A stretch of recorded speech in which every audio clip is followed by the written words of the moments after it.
신명기서 8장 1절로 10절까지의 말씀 우리 한 절씩 교독하겠습니다. 내가 오늘 명하는 모든 명령을 너희는 지켜 행하라.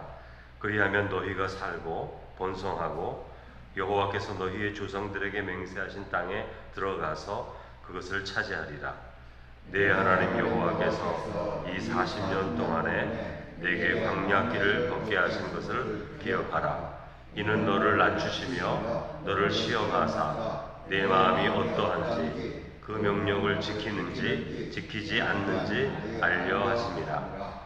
너를 낮추시며 너를 줄이게 하시며 또 너도 알지 못하며 네 조상들도 알지 못하던 만나를 내게 먹이신 것은 사람이 떡으로만 사는 것이 아니요 여호와의 입에서 나오는 모든 말씀으로 사는 줄을 내게 알게 하려 하심이니라. 이 40년 동안에 내 의복이 헤어지지 아니하였고 내 발이 부르트지 아니하였느니라. 너는 사람이 그 아들을 징계함같이 내 하나님 여호와께서 너를 징계하시는 줄 마음에 생각하고 내 하나님 여호와의 명령을 지켜 그의 길을 따라가며 그를 경외할지니라. 내 하나님 여호와께서 너를 아름다운 땅에 이르게 하시나니 그것은 골짜기든지 산지든지 시내와 분천과 샘이 흐르고 밀과 보리의 수산지요 포도와 무화과 석류와 감람나무와 꿀의 수산지라. 내가 먹을 것에 모자람이 없고 내게 아무 부족함이 없는 땅이며 그 땅의 돌은 철이요 산에서는 동을 캘 것이라.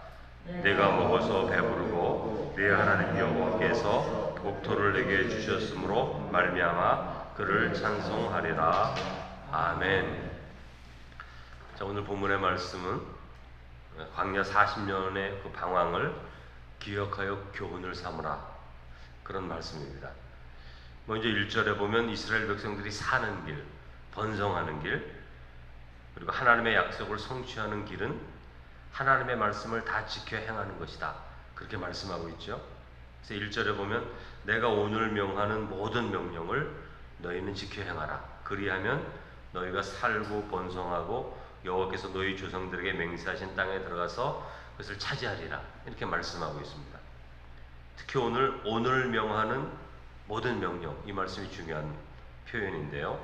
오늘 명하는 모든 명령, 이게 두 가지 의미가 있습니다. 하나는 모세가 말하는 그날, 오늘 내가 너희들에게 말하는 그날, 그것이 될 수도 있고, 또 하나는 하나님의 말씀을 듣는 오늘이 될 수 있어요.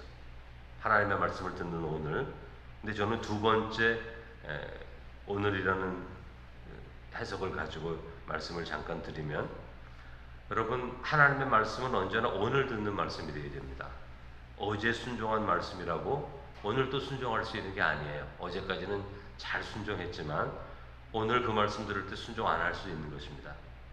하나님의 명령은 지금 내가 살아 숨쉬는 지금, 듣는 지금 순종해야 되는 거예요. 또 그 말씀을 내일로 미룰 수도 없습니다. 하나님, 내일 내가 지키겠습니다, 뭐 그렇게 미룰 수도 없는 거죠. 어제 행한 순종을 오늘의 순종으로 연결할 수 있는 것도 아닙니다. 어제는 좋았어요, 순종할 수 있는데 오늘 순종 못하는 거 맞습니다. 기분 한번 나빠지면 오늘 못하는 거죠. 또 상황이 달라지면 오늘 못하는 겁니다. 하나님 말씀 못 지키는 거죠. 지금 듣는 이 순간, 내가 살아 숨쉬는 이 순간 듣는 그 말씀에 순종하는 것, 그게 진짜 순종하는 것이죠. 그럴 때에 너희가 살고 번성하고 하나님이 약속하신 땅에 들어가서 땅을 차지할 것이다, 그렇게 말씀하시는 거예요. 여러분, 하나님의 말씀을 들을 때 먼저 살고 이렇게 말씀하시죠. 살고. 우리가 단순히 호흡 붙어 있는 거를 산다고 말하진 않습니다. 그것도 사는 거에 하나죠. 호흡이 붙어 있으니까 사는 거 아닙니까? 근데 여기서 살고라는 말씀의 이 살고는 그것만을 말하는 것이 아니라 하나님이 주시는 생명을 얻는 삶을 말하는 거죠. 여러분, 호흡만 붙어 있다고 그게 생명이 아니거든요. 여러분, 병원에 1년, 2년, 3년 동안 호흡만 붙어 있는 분들이 있어요. 뇌사 상태인데 그러다 깨어나기도 하지만 대부분 그러다 돌아가시는 분 계시잖아요. 그런 게 사는 것은 아닌 것입니다. 그래서 어떤 분은 나는 이제 연명치료 안 한다 결정하잖아요. 지난주 이성택 집사님 만났는데 의사하고 약속을 했대죠. 나는 연명치료 안 합니다. 때로 이렇게 힘들어지면. 그런 걸 의사하고 말했다 그러는 거죠. 그러니까 그런 걸 말하는 것이죠. 여러분, 호흡이 붙어 있다고 사는 게 다 아니라 저 사람 호흡 붙어 있는데 영적으로 죽었어요. 죽어 있다 그러면 쉽게 말하지 않습니까? 사도 바울이 여기서 말하는 것은 살고, 그것은 호흡 붙어 있는 것이 아니라 하나님이 주시는 기쁨과 감사와 행복을 누리며 살아가는 삶, 그걸 살고 그렇게 말하는 거죠. 그리고 또 번성하고, 이 말은 뭡니까? 몇 배로 열매를 얻는 것을 말하는 거예요. 우리가 그저 살아갈 수도 있는데 하나님이 복을 주셔서 삶이 도약하는 시기를 만나게 된단 말이죠. 그걸 말하는 것이죠. 하나님의 놀라운 은혜와 사랑으로 이런 거 내가 받을 수 없는데 몇 배로 갑절로 열매를 얻게 되는 그 순간이 있다는 거죠. 언제? 하나님의 말씀을 지켜 순종할 때 그렇게 해주시겠다, 그렇게 말씀하시는 건데, 번성한다는 것은 힘을 얻게 된다, 그런 뜻이죠. 또 약속의 땅을 차지하게 될 것이라는 것은 하나님의 약속하신 것들이 우리의 삶 가운데 이루어진다, 그런 뜻이에요. 그러니까 하나님의 명령을 지켜 행하는 것이 이처럼 힘이 있는 거예요. 그저 뭐 하루 지켰다고 이렇게 되는 것은 아니죠. 그렇게 살아가는 과정 가운데 이런 삶이 우리에게 주신다는 거죠. 여러분, 우리가 이 명령을 지키지 못할 때가 많습니다. 우리가 육신적인 사람이어서 뭐 기분 나쁘면 하나님도 싫어지고 막 그러잖아요. 여러분, 질병이 심하게 들면 또 실망해서 하나님이 살아계신가 이런 생각 들지 않습니까? 하루에도 12번씩 들 수 있죠, 사실은. 하나님의 명령을 지키지 못할 때가 있어요. 지키고 싶지 않을 때도 있어요. 우리 입술로도 그렇게 말합니다. 근데 여러분, 하나님의 명령이기 때문에 지키는 거예요. 내가 지킬 수 있어서 지키는 게 아니고, 내가 지키기 좋아서 지키는 게 아니라 그 명령이니까 지키는 거죠. 하나님이 신실하신 분인데 그 신실하신 하나님이 우리에게 명령하시는 거예요. 그래서 지키는 거예요. 하나님이 신실하시다는 뜻이 무슨 말씀입니까? 하나님은 신실하시기에 우리에게 좋은 것 주시는 분입니다. 우리에게 선한 것 주시는 분입니다. 약속을 이렇게 이루어 주시는 분이시죠. 근데 지금 당장은 내가 이 말씀 지키기 힘든데 하나님이 신실한 분임을 알기 때문에 지키는 거예요. 하나님이 나에게 이 명령을 지키라고 말씀하시는 이유는 나에게 복이 되라고 하시는 것인데, 나의 삶을 고쳐주시기 위해 하시는 것인데, 나의 삶을 번성케 위해 주시는 말씀이신데, 내가 내 마음대로, 내 감정대로, 내 생각대로 하지 않겠다, 내 하나님 말씀 지키겠다, 이럴 때만 지킬 수 있는 것이죠. 신실하신 하나님이 나에게 주시는 명령이기 때문에 이 말씀에 뜻이 있다 생각하니까 우리가 지키는 거예요, 사실은. 2절과 6절을 보면 모세가 그럽니다. 40년간의 광야길을 기억하라. 이 40년간의 시간을 통해서 하나님께서 주시는 교훈과 깨닫는 교육적인 면이 있다는 거죠.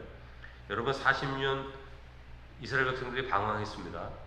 아무것도 아니고 낭비한 시간이 아니에요. 우리의 삶도 가만히 돌아보면 낭비한 시간처럼 보이는 시간들이 있습니다. 좀 더 일찍 하나님께 나갔으면 됐는데, 그때 좀 이렇게 했으면 됐는데, 이 후회되는 시간이 있어요. 근데 그 시간이 후회의 시간이 아니라는 거죠. 모세가 말하는 겁니다. 40년간 방황한 시간을 너희 기억하라. 왜냐하면 이 시간이 한편으로는 낭비한 시간처럼 보이는데 하나님이 교육하시는 배움의 시간, 훈련의 시간이 꼭 있기 때문에 그런 것입니다. 따라서 과거를 돌아보아서 하나님의 뜻을 살피면 너가 더 바른 사람으로 설 수 있겠다, 이렇게 모세가 말하는 겁니다. 그래서 2절에 네 하나님 여호와께서 이 40년 동안에 네게 광야길을 걷게 하신 것을 기억하라, 이렇게 말하는 거예요.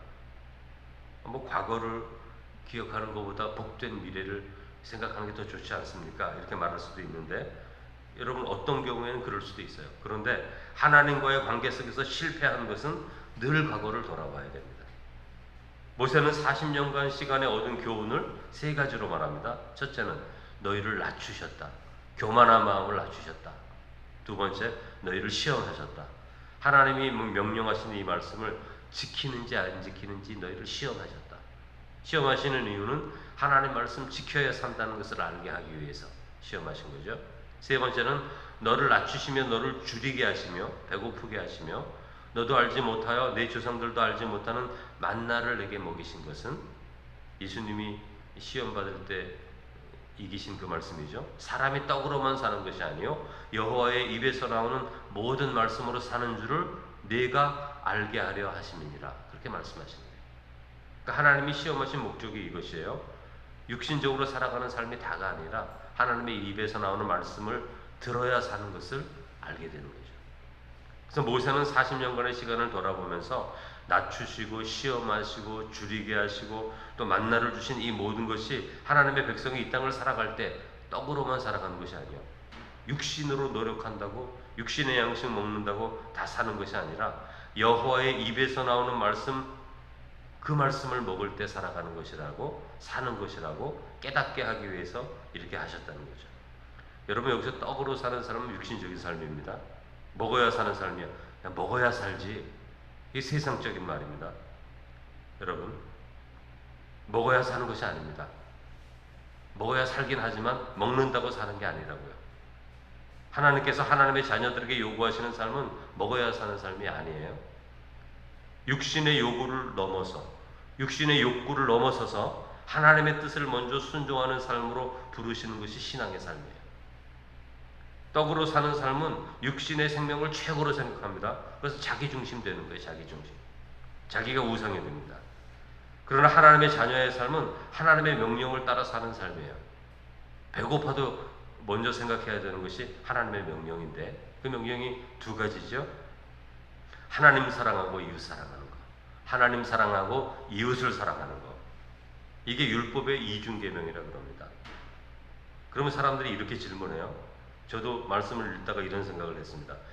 그렇다면 우리 자신을 사랑하지 말라고?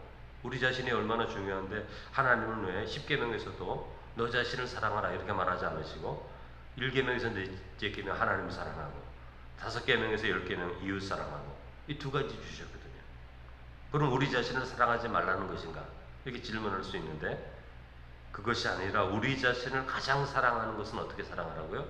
하나님 사랑하고 이웃 사랑하는 것, 그게 우리 자신 사랑하는 거예요. 하나님을 사랑하고 이웃 사랑할 때 하나님이 우리에게 복을 주시는 거죠. 그래서 이 이중계명을 순종하게 될 때 자기 자신을 사랑하게 되는 것입니다. 그러니까 나의 이기적인 욕구를 사랑하는 것은 나를 죽이는 게 되는 것이고요. 하나님을 사랑하고 이웃을 사랑하는 삶을 통해서 우리 자신의 삶이 복된 삶을 살게 되는 것을 경험하게 되는 거예요. 근데 오늘날 이 세상 사람들은 자기만을 사랑하니까 행복하지 않은 거예요. 여러분, 자기 자식만 잘 키운다고 그 자식이 행복합니까? 아니죠. 남의 자식들이, 어떤 아이들이 잘못돼 나가잖아요. 부모도 없이 크기도 하고 사랑받지 못하고 크기도 하고 그렇게 자랍니다. 그러다 그 아이들이 범죄자가 되기도 하죠. 그러면 내가 자식 잘 키웠다고 이 아이가 세상 나가서 안전합니까? 아니죠. 잘못 키운 자식들이 사고를 치는데 그게 다 우리에게 돌아오는 거거든요. 그러니까 이 세상은 공동체입니다, 여러분. 공동체. 나만 잘 산다고 되는 게 아니에요.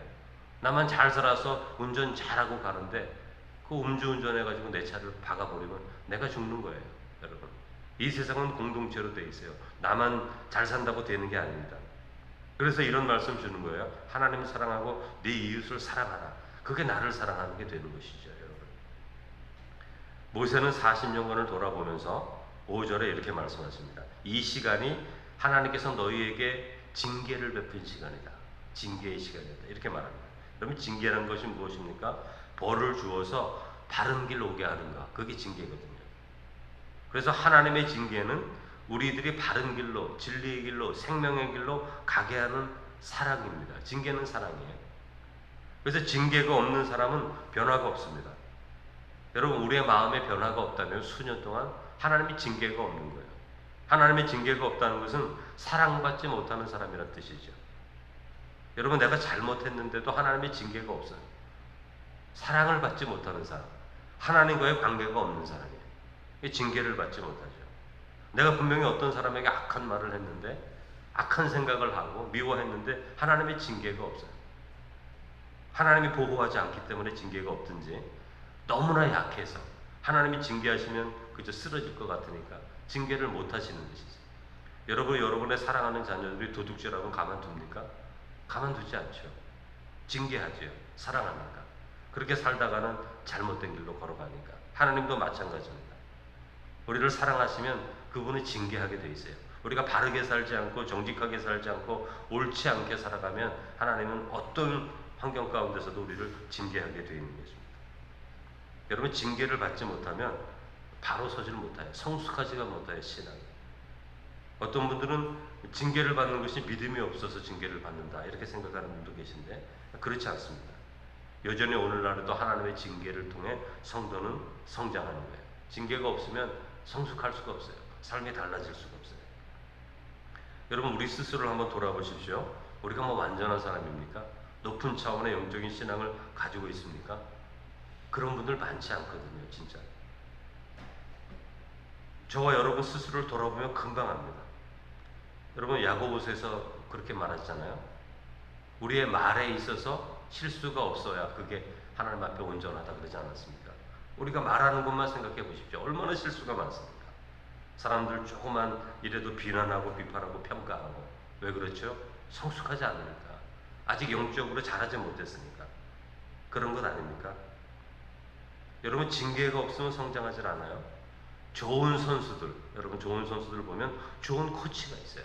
좋은 코치가 매일 말합니다. 너 지금 여기 호흡이 잘못됐다. 너 지금 이 부분에 있어서 자세가 잘못됐다. 너 이 부분에 있어서 너의 정신력이 떨어지고 있다. 계속 말을 해주는 거예요. 그거 회복될 때까지, 극복할 때까지. 그게 여러분 징계입니다. 코치가 징계예요. 그러니까 우리는 하나님의 징계를 즐거워해야 되는 거예요. 징계를 들을 때 기뻐해야 되는 거예요. 왜냐하면 그 징계를 통해서 우리가 성장하기 때문에 그렇습니다. 그러나 만일 이 징계를 하나님 그냥 주셔도 되는데 뭐 이렇게 40년간 고생하면서 이렇게 하셨어 이렇게 생각하면 성장하지 않는 거예요. 약속의 땅에 들어가도 그 땅을 차지할 수가 없게 되는 것이죠. 그러니까 하나님께서는 언제나 우리의 삶 가운데, 성도의 삶 가운데 말씀을 통해 징계하십니다. 성령을 통해서 우리에게 말하십니다. 그게 너가 잘못됐다. 그 말이 잘못됐다. 그 행동이 잘못됐다. 내가 원하는 건 그런 것이 아니다. 진심으로 사랑하라. 우리에게 징계하십니다. 그 징계를 기쁨으로 듣고 그 징계를 통해 바른 모습이 되어서 하나님께 영광 돌리는 그런 삶이 될 때 30배, 60배, 100배로 결실케 하시는 하나님의 약속이 우리의 삶 가운데 이루어지는데 그런 은혜가 있으시기를 주님의 이름으로 축원합니다. 거룩하신 하나님 아버지, 우리에게 말씀을 주십니다. 그 말씀이 우리에게 부딪힙니다.